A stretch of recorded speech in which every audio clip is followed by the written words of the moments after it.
this is something I have personally been looking forward to. Mark, the financial firefighter, has been on a mission since the ORaaT event in Vegas. He seems to be catching up with all of the people that won belts, all the people that have been doing amazing things the last year. And I just want to hear the thoughts, the feedback, the good, bad, the ugly. What are people saying about ORaaT #2? And thanks again for doing this. No, thanks for having me. I enjoyed doing it. If anyone has a chance to tune in, the lives have been great. What really makes it a lot of fun is all the people in the comments and chat that come and join and put their 2 cents in and just have fun. It's a fun time. It really Yeah. is. Yeah. I love how you publish them. You let people know what's coming. And yeah, the having people join live streams and interact real time it's a lot of fun. So nice work. Yeah. So far, I think we've done three live streams. We got one more coming tonight, 8 p.m. Pacific. I'm trying to separate it from people that attended both years, year one and year two, and some are just the first time attendees. And one was with a couple, Rusty Okay. and Katie, and then trying to get Hyder on because he brought his son, but we're trying to work out the logistics for that one. Nice. Well, I'm curious. Let's start with the group that went to both, Okay. right? So they went to year one, year two. I'm curious, what has been the general feedback, thoughts, kind of year one, year two? Yeah. So I think everyone just loved it. They couldn't believe that it actually was better than year one. That was their greatest takeaway, and I think that really goes to your attention to detail and commitment. So you really took from year one what a lot of people's comments or feedbacks were, and tried to improve on that. Like the food.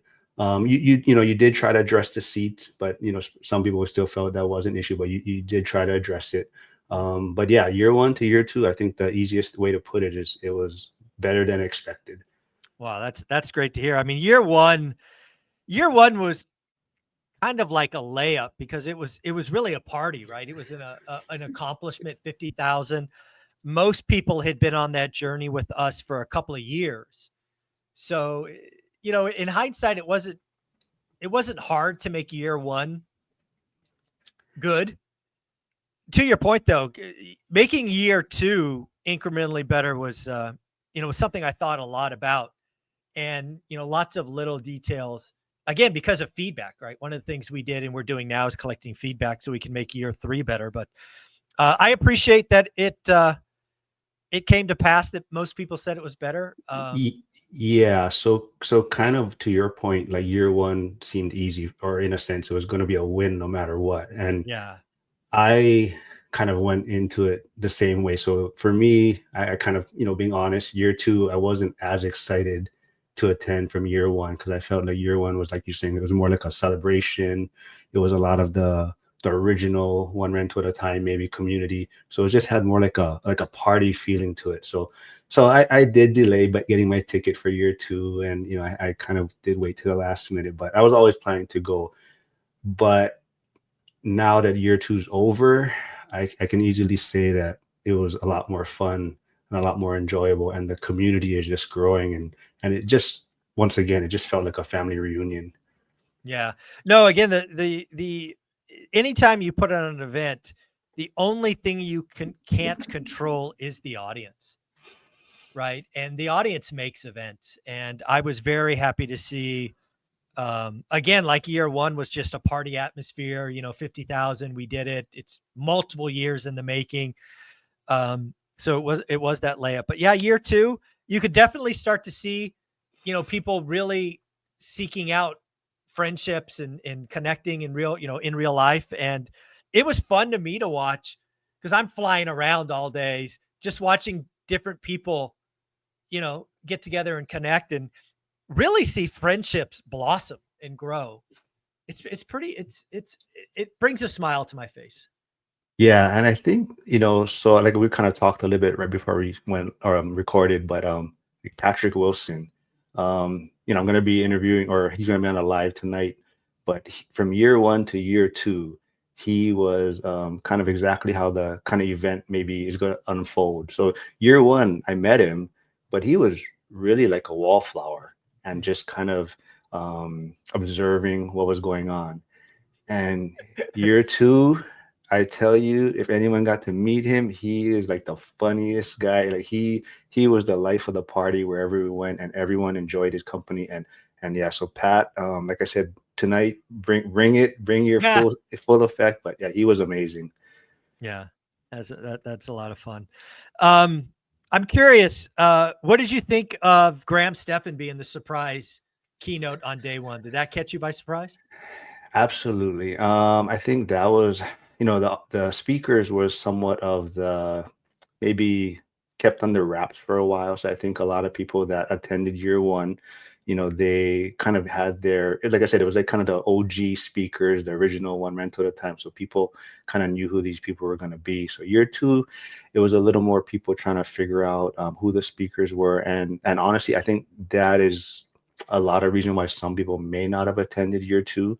They didn't know who the speakers were, but like you mentioned, you didn't know too who the Yeah. special surprise speaker was going to be to the last minute. So I also want to know later on, what was your plans if he wasn't able to attend?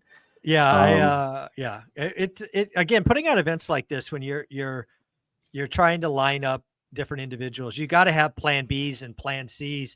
One of the reasons I didn't publish an agenda was really twofold. One is I didn't want people to kind of pick their favorites, right? Because I put together an agenda on purpose that was supposed to be meaningful for everyone. It's always my fear that there's a name maybe that you don't recognize, and you like, well, I'm going to take a break at this time and go do this or that, and I think you would miss out. Like, for example, Tom, the frugal gay conversation. I think if people would have seen that, agenda up front, they may have stepped out during that. Not meaning any disrespect to Tom, but just how human nature is.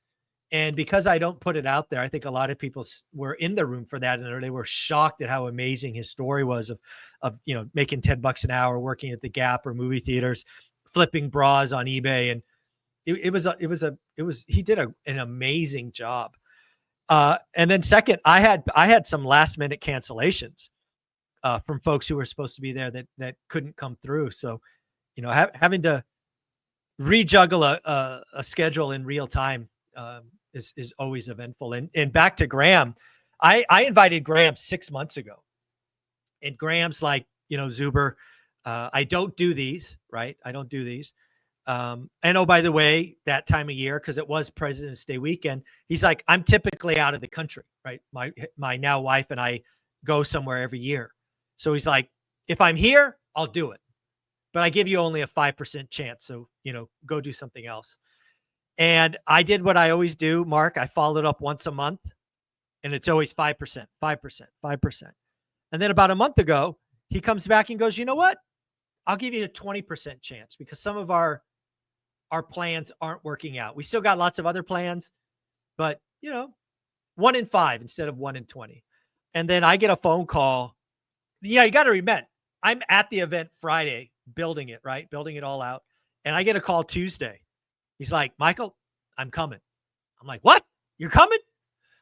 So, yeah, I mean, that's how late I knew that was going to happen. So, yeah, and I think what we talked about also was that because you're not paying the speakers too, nope. it's hard I to didn't get even pay Graham. I didn't pay Graham at all. Yeah, so it's hard for you to get a actual commitment from these people. Yeah. And like you touched on earlier, you want these also speakers that come in and have a certain message, and you're not paying them. And like Tom, yeah, I love Tom, he's on X, and we both Yeah. follow him.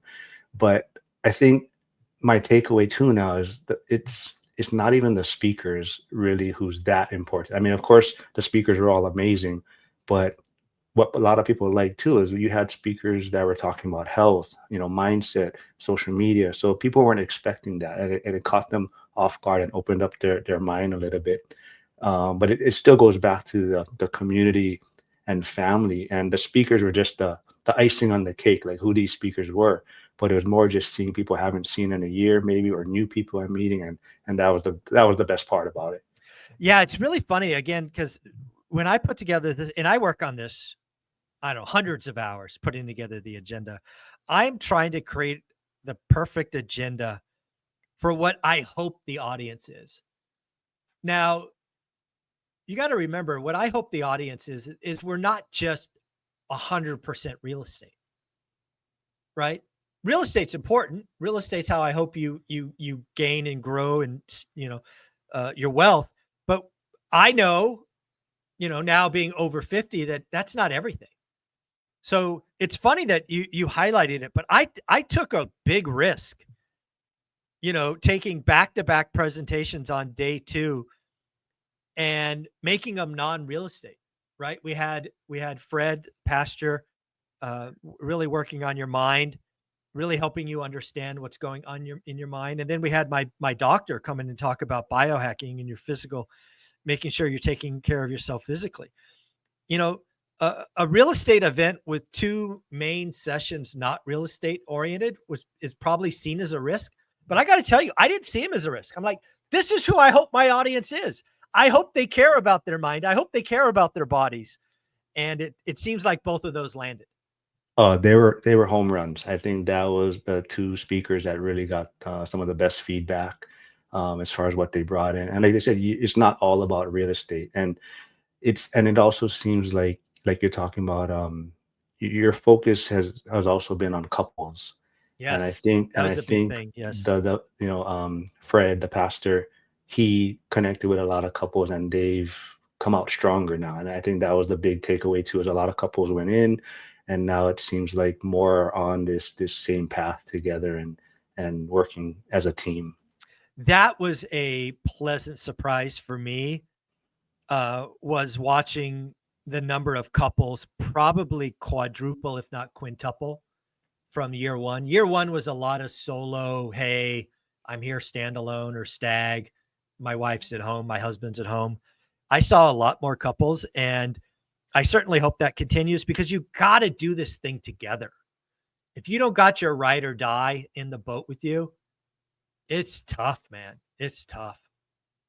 Yeah, and I think there's some power couples now besides Jeff and Suleika and Lumberjack, but like Jen and Kenny, right? They Yeah. show up, and Jen is just amazing, and Kenny's just kind of following what Jen tells him to do, but he's out there working also. And Oh, then yeah. Rusty and Katie, who did a live with me, but Katie basically gave Rusty 5 years at first to get this real estate thing figured out, and after the event, she's like, okay, you got 2 more extra years, you got 7 years.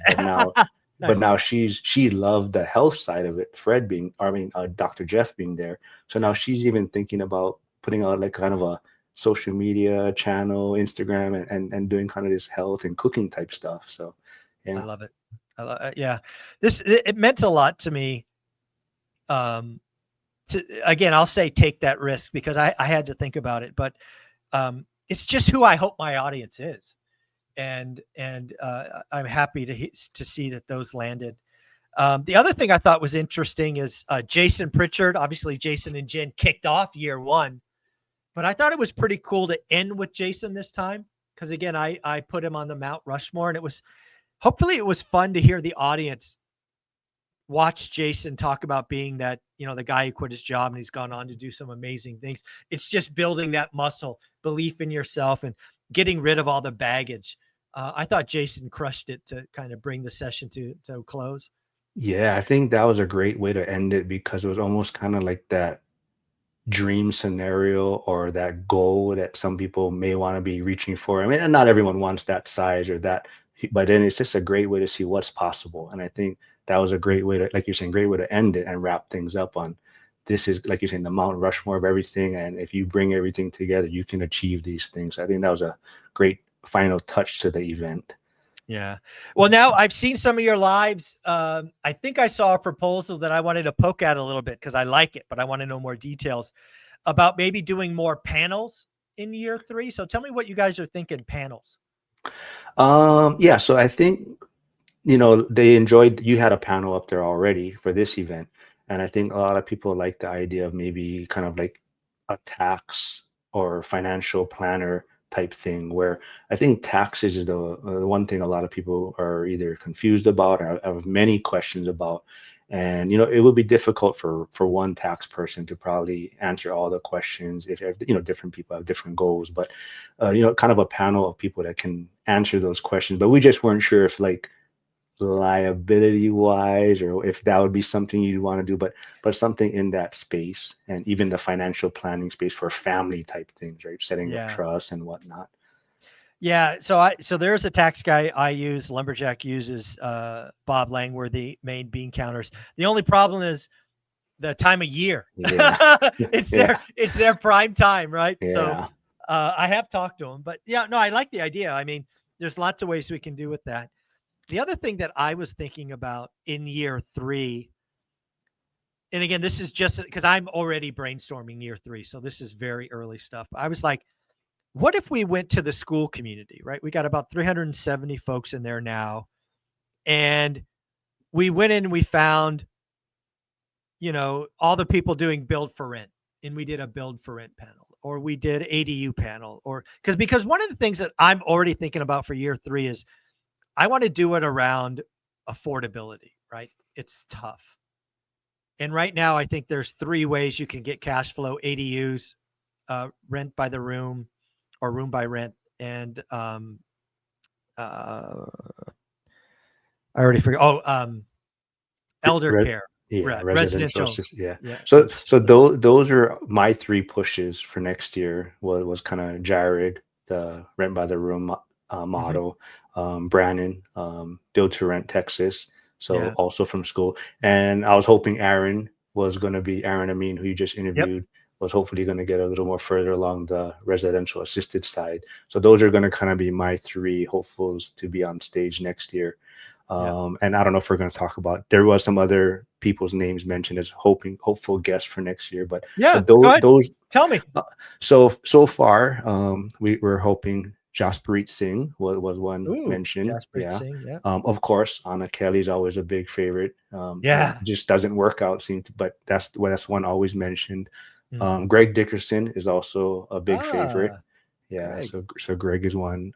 We got Cody and Christian, but Mhm. I believe Cody is speaking. I Yep. think I Cody's heard that. So confirmed. Caleb Hammer is Oh, one that was mentioned. okay. Tax wise, what Mark Kohler was brought up, and Mm. Matt Sorensen.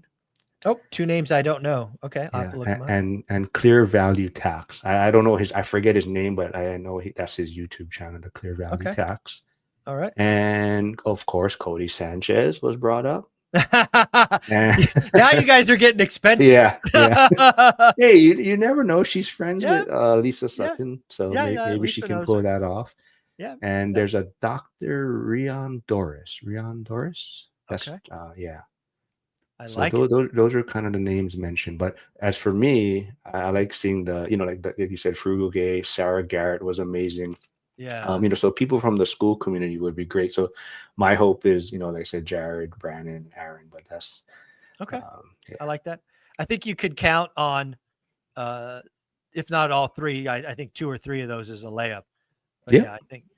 I think that's, again, if I were to think about year 3, it's going deeper in areas that I don't have experience in, which I'm fine with, because I think the audience deserves, a broader perspective. But I think I will definitely lean on the school community. I'll watch for, who's going above and beyond. One of the things that I loved, and I will do next year, is giving awards to 5 people that didn't expect it. Right? I never listed a criteria. Um, I did speak to a couple of other people to kind of review the list that I thought would deserving to get validation. But yeah, as well, let's be clear, you got one of the belts, right? So thank you for that. What did you think about, just like, were you shocked when your name got called and all of that? Well, I want to be clear that there was something in the air, and it was not tears in my eye when I did receive the award. Hopefully, you weren't sitting close enough to see To that, catch but it. yeah, but it was very surprising and meaningful to me, and it did mean a lot to me. And a lot of people probably know me as kind of the kind of jokester, troublemaker, in the community, and they probably saw maybe emotion in a sense for the first time. And being a first responder, a lot of times maybe we keep those emotions to ourselves. But it was definitely a special thing for me. And Unfortunately, Frank wasn't able to make it also, you know, and I think, you know, he was going to be receiving one. So it Absolutely. was Yeah. difficult for, you know, Frank not to be there. But yeah, it was meaningful for all of us. And yeah, I think if that's something that, you know, you're looking at doing every year, I think that's going to be a great thing. And just Yeah. letting every, One of the things I'm playing with, again, these are all, again, it's my event, so I get to make the rules. This is an idea I'm playing with is I might go to each winner from last year and let you Mm. nominate someone. Ooh, Now, I yeah. get the right to refuse if I don't Hmm. like them. But what do you think of that? Like I come to you and say, "Hey Mark, who do you got? Who do you think has gone above and beyond in the community over the last 12 months?" What does that what do you think? Would that be a good honor to have that you get to pick somebody? Absolutely. Yeah, I think like you're saying too, like even the school side, right? You're a part of it, but Mhm. you're not there maybe as much daily. So you're not seeing No. certain or even like the accountability or the calls going Not on. not a part of any of them. Yeah. Yeah. So yeah, I think that's a great idea. Yeah. All right, we're going to count on that. So each of the 5 winners, we'll actually say 6 winners because Jen got hers from year 1. We'll let each of you pick someone Oh, in okay. the group. So we'll do that. We'll probably do that in 9 months or so because it takes a little time to get those belts made. But I think it's just I want to continually reward people who go above and beyond, and this would just be a very small way to do that. I think. Yeah, I love that. That's like I said, I mean, I don't get very emotional, but it meant a lot, and it was yeah, it was a touching moment for me. Very cool. Very cool. Well, how about some little tweaks, some subtle things that we could do to make event or year 3 better than year 2 and keep the trend going? So there was some suggestions, but at the same time, we or I would say Jen's very helpful in the community, and people know how busy you are trying to plan this pretty much by yourself in a sense and set things up. So there's things that the community is trying to figure out how they can assist. So like I said, the seats were still somewhat of an issue year one to year two, and people are already talking about, hey, how can we maybe take this off of Zuber's plate and figure out, get better chairs or whatnot and address that. Mm, Screens was mentioned. Some people were hoping they could get screens on the second floor because mm, there's a lot of times they couldn't see if the presenter had slides or whatnot. So okay. the other option to that, somebody was talking about maybe like a pamphlet or notebook for Mm, the event that had all the presenters, maybe their bios, their mm, handles, also whatever slides they may be having, and then just a section for maybe contacts and notes that people want to got write it. in. Um, and of course, I'm to blame for this, as mentioned in many of the lives, but the noise control Yeah. of the background Yeah, I conversations going on. yeah, so I've already been to the blind center. I went the following Thursday, and we're gonna have them install sound screens over the entryway and then upstairs underneath the arch. So Okay. I have to buy the curtains, but they will install them. So yeah, that should be coming this year or year 3. Noise cancellation, yeah, Yeah, or Jen reduction. likes Jen likes to point out that I'm a big reason for that problem. So I just want There's a to lots of you with yeah. deep voices. Lots of you with deep voices. Speed dating. Someone brought up kind of a speed Oh, dating idea as far as networking. okay. Maybe, yeah, so kind of just maybe 5-10 minutes to sit across from her and kind of converse real quick, and then Mm, you're moving on to the next person as some type of event or kind of game, I guess, in a sense o- at the event. And then maybe like prizes, as far mm, as maybe whoever the speaker is can give either a book or sign something for whoever asked the best question, like whoever participated and brought up the best okay. question for them, and some kind of Yeah, something signed for them. But gamification. I like yeah, that. Okay. um, and then the rest is pretty much more in the community as far as I think this year we did a good job getting a lot of the people together. But some people might want to have a spreadsheet heading into the event. So people that do want to be a part of this kind of Google Doc or contact Mm, information ahead of time. And then because we did start a WhatsApp chat. Oh, really? It Okay. was probably about 40 of us, so Oh, there was wow. probably a lot of people that weren't involved. And then some people were just texting me directly. Like I would see them message in school, and I'd be like, "Hey, just text me so it's easier." Like Sarah, she was like, "Oh, we're here. What are you guys doing?" And so I say, "Hey, just text me. You know, we're at the Bellagio. Meet Okay. up with us." And yeah, she met up with us, and so that was a Nice. lot of fun. So I think as a community, we're going to try to do a better job just getting everyone together. Yeah, you know what that would be fun to put on someone, yourself or Jen or Co do this next year is maybe 90 days out, we could publish a WhatsApp group or whatever. This is not my area of expertise. I don't have a freaking idea what these apps are. But that way, when people buy tickets, they can opt in or something. Hmm. We could do something Yeah. like that. Yeah. Yeah. Yeah. I would love that not to be on my plate. Yeah, yes, exactly. Like I think we kind of discussed, right? Like you're not paying for the speakers. You're doing a lot of this work for yourself. So people are trying to figure out ways how Yeah. they can help you. As even like setting up. Right? I know Jen and Kenny came early. John Yeah. Litz came early, help you check in guests. Very So helpful. those Yeah. type of things, right? Yeah, it was very helpful. And Jen and team helped us tear down as well. Jen and Kenny were gracious enough to help me tear down. So shout out to them for giving on both sides. That was very nice of them. But yeah, I can't tell you how much it meant to just watch the audience just be good people, right? Being good person and helping your fellow person, your fellow one rental at a time person it was just fun for me to watch, over and over again. So, yeah, I thought year 2 was better than year 1. Yeah, on that point, I think what was brought up also was that there's no judgment. So Yeah, you're I right. forgot who brought up the question, but someone asked, who here doesn't have any rentals yet? And there was Mhm. a handful of people that stood up, and Yeah, what people said was like, you saw no judgment. People were just talking story, like, hey, what are you working on? How can I help you? And all these things. So, like you said, it's a testament to the community and what you're building here, and that's why it very was cool. so fun. Yeah. Well, Mark, thank you for doing this. Thank you for getting all those interviews and live streams. I've watched a couple of them. It's nice to watch as a fan and watch people say nice things. So, thank you for doing that. And I am already working on year 3. All right, I'll see everyone at year 3. There you go. Where can people find you? Financial firefighter, Instagram, YouTube, X, Facebook, but pretty much anywhere. But yeah, reach out. I'm an open book, and we can always chat. There you go. Financial firefighter. Go check him out. Subscribe. Get him to 1,000 subs, folks. Oh Later. yes. All right.